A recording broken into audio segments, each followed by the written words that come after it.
Mesdames, Messieurs, bonjour, bienvenue à ce bulletin d'information. Le Conseil électoral provisoire a publié hier lundi le calendrier des opérations électorales pour la période 2026-2027.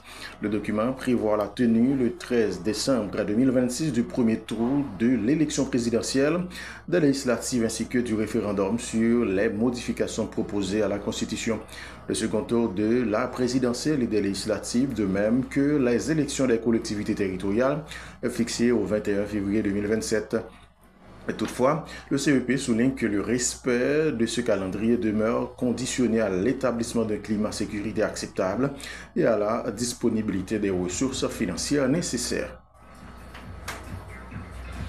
Il faut dire que le groupe des personnalités éminentes de la CARICOM a salué le 27 juillet 2026 la publication du calendrier électoral par le CEP, estimant qu'il s'agit d'une étape essentielle vers les élections de 2026.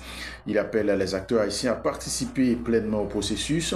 Comme l'a souligné le CEP, l'amélioration de la situation sécuritaire constitue un élément essentiel à la réussite du processus électoral, a indiqué la CARICOM qui insiste sur la nécessité de renforcer la sécurité, notamment par le déploiement rapide des effectifs de la FSG afin de favoriser la tenue d'élections libres et crédibles en Haïti. Il faut dire que tous les ministres sont convoqués ce mardi 28 juillet 2026 à la primature. Selon nos informations, le Premier ministre Alex Didier Fils-Aimé veut donner des directives aux différents membres de son gouvernement pour la tenue des élections et la lutte contre l'insécurité qui bat son plein depuis plusieurs années dans le pays.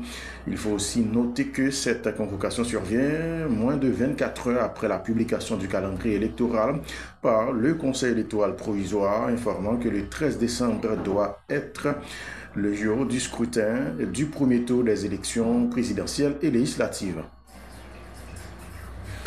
La primature a informé que le Premier ministre Alex Didier Fils-Aimé a reçu le 27 juillet 2026 au Palais national une délégation du Comité des affaires étrangères de la Chambre des représentants des États-Unis, composée de membres du Congrès ainsi que de hauts responsables parlementaires, démocrates et républicains. Les discussions ont porté sur la sécurité, les élections, le renforcement des institutions, la gouvernance, la migration et la relance économique. Les deux parties ont réaffirmé leur volonté de renforcer la coopération entre Haïti et les États-Unis. L'ONU SIDA a alerté sur une baisse de près de 20% du financement international consacré à la lutte contre le VIH, notamment en raison de la réduction de l'aide américaine après le retour de Donald Trump à la Maison-Blanche en 2025.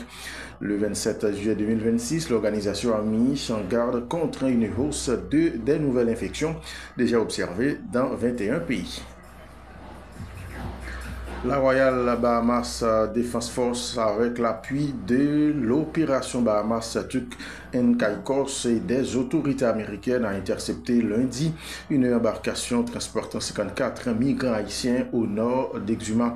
L'opération a également permis la saisie de 2 paquets de drogue présumés et de 10 briquets suspectés de contenir de la cocaïne. Les migrants ont été remis au service d'immigration, tandis que les autorités poursuivent leurs efforts contre l'immigration irrégulière et le trafic de drogue dans la région.